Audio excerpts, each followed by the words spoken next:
Sempre que choveu, parou de chover. Para ter o sol, para o sol aparecer, precisa chover primeiro, precisa molhar. E muitas vezes a gente acha que a tempestade nunca vai passar, que aquele momento ruim nunca vai terminar e tudo vai passar. Seja para o bem, seja para o mal, tudo vai passar em algum momento. Entender qual é o momento de esperar passar, que vai melhorar, porque é preciso a chuva, é preciso para nutrir, é preciso para limpar, é preciso para renascer. E esse dia aqui só é possível depois de um dia de tempestade.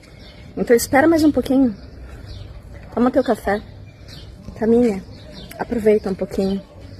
Quando estiver chovendo, se recolha. E quando tiver o sol, aproveite o sol, aproveite a chuva, respeite cada ciclo seu e da natureza.